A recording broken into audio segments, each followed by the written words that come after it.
that, we've brought along an old friend of yours, Kenneth Williams. Come in, Kenneth. Come sit down here. Thank you. Hello. Hello. Now, let's start our discussion about comedy with a look at a scene from Noel Coward's Hay Fever. It's at the country house party of the Bliss's country house in Cookham, and David Bliss, the husband, walks into the room with Myra. Tell me, how do you manage to know so much about women? Well, I'm afraid my knowledge of them is sadly superficial. Oh, no. You can't call Evelyn's character superficial. It's amazing. Tell me, why are you being so nice to me? Have you got a plan about something? How suspicious you are. Yes, I can't help it. You're very attractive, and I'm always suspicious of attractive people on principle. It's not a very good principle. Well, I'll tell you something strictly between ourselves. Oh, do. You're wrong about me. Wrong? In what way? I write very bad novels. Oh, well, don't be ridiculous. And you know I do, because you're an intelligent person. Well, I don't know any such thing. Well, tell me why you're being so nice to me. Because I want to be. Why? I think you're a very clever and amusing man, and I think I've rather lost my heart to you. Oh, shall we elope? Oh, David. Oh, you've called me David. Well, do you mind? Not a bit. I don't think you're being very kind. Oh, what makes you think that? You being the cynical author laughing up his sleeve at a gushing admirer. I think you're a very interesting woman and extremely nice looking. Oh, do you? Would you like me to make love to you? Oh, now, really, David, I wish you wouldn't say things like that. No, I've knocked you off your plate. I'll look away a minute while you climb back on it. Oh, really, this is wonderful. That's right.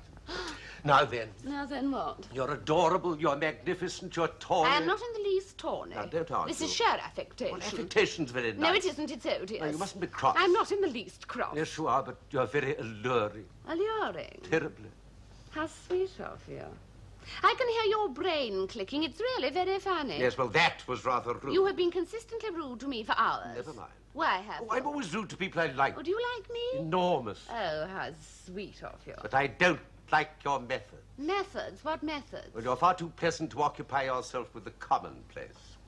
And you spoil yourself by trying to be too clever. Thank you. Anyhow, I don't know what you mean by the commonplace. Oh, you mean you want me to explain? Not at all. Very well, I will. I shan't listen. You'll pretend not to, but you'll hear every word, really. Oh, you're so inscrutable and quizzical, just exactly what a feminine psychologist should be. Yes, aren't You I? frighten me dreadfully. Oh, darling. Oh, don't call me darling. Well, that's unreasonable. You've been trying to make me the whole evening. Oh, your conceit is outrageous. Not conceit at all. You've been firmly buttering me up because you want a nice little intrigue. How dare you? It's perfectly true. If it weren't, you wouldn't be so cross. I think you are insufferable. Oh, Myra, dear Myra. Don't touch me. Oh, come along. Let's have that nice little intrigue. The only reason I've been so annoying is that I love to see things as they are first and then pretend they're what they're Yes, not.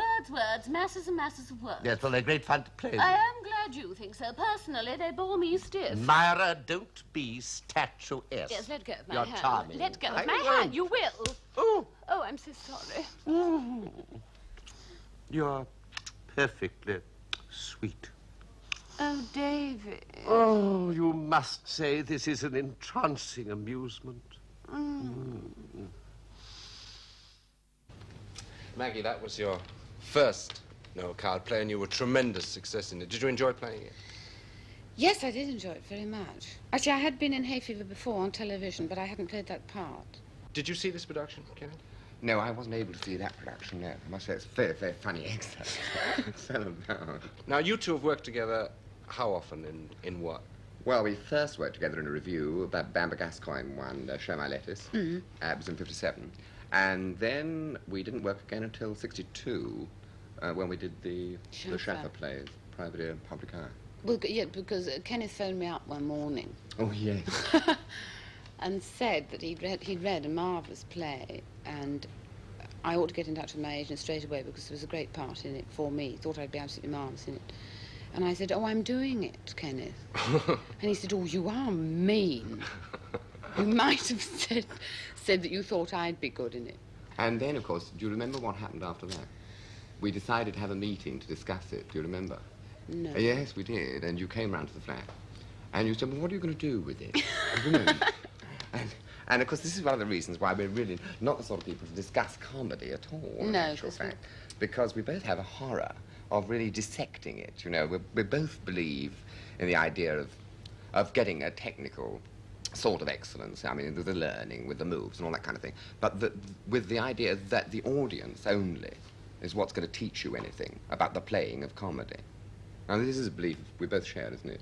Well, yes, it's in part because it endlessly happens in rehearsal when people say, well, I think there's a laugh there, and both Ken and I would go, oh, don't say it. Yeah. Because the Yes. moment you decide whether anything funny is going to happen, you've more or less killed it. But then I heard that thing you were saying earlier on about discipline, and I don't think you're right at all about that. I mean, you said the thing you have not learned it. I mean, you are one of the most disciplined people to work with, and that's one of your troubles, of course. You don't blow your own trumpet hard enough. And that, for instance, the kind of comedy, for instance, that wasn't an example of the one we've just seen, but there's another kind of comedy which you indulge in, particularly in the first of the Schaffer plays, Yeah. which is really controlled hysteria.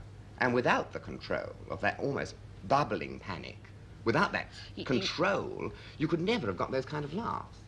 Rehearsing a comedy must be 20 times more difficult than rehearsing any other kind of play. How do you know where the laughs are going to come? Or how do you Well, you decide? don't. This is what we're saying. You know on the really with an audience. I mean, you have an idea, you read a script and certain things in it make you laugh and you think that's a funny idea, and of course one can work for a laugh in that way. It's not necessarily a laugh, it's a humorous passage maybe that you know that you can extract something from it and make it into a comedy situation or something. One of the extraordinary things about you as an actress and as a comedian is the way that you can take lines. There's a line, for instance, in Trelawney of the Worlds, when you say, I think that's rotten, absolutely rotten. Oh, about the part of... yeah. Could you just say the line? And she says, oh, that's a rotten part. And has to say to the other guy, oh, I assure you, Rose, as artist to artist, that part is absolutely rotten. But I mean, you remember that because it's sort of very, I suppose it's a very vivid way of doing it. But on the that page. is something that, that's very much something that Ken taught me, Oh, really? in actual fact, in the Schaffer play. Well, I had a very long speech in the Schaffer. Well, everybody has a long speech in a Schaffer play. That goes, he does write long speeches for actors. This was an endless speech, it seemed to me, and it did sound endless, I must say. And Ken eventually one day in that awful office at the Queen's Theatre said, look, Ducky, awful day. He said, you're being absolutely boring. And sort of went through it sentence by sentence and said, you must make it. You would never say a sentence like that. You just wouldn't. I mean, I'm talking now and waving my arms around and stressing certain words. And Ken said, that's what you must do. I mean, I was literally learning a speech and just saying it as a speech, thinking, oh, how very clever, I've learned all the words. I'd never thought of colouring things as vividly as Kenneth does. I'd never thought of doing it, or I'd never had to do it. I'd never been in a modern play, I suppose. But I'd never thought that one could make a speech that alive. By taking it apart and by making it Yes, like and making it conversation much more- and making it immediate. Yes, it is immediacy in actual fact, which is the greatest kind of gift in comedy. Because to make, it's what you were saying earlier on about the challenge nightly with an audience, to make it seem as though it is coming out for the first time. Yes, to and make it seem also- that thoughts are occurring. Also, yes, absolutely, and that you surprise the audience an awful lot of the time. Yes.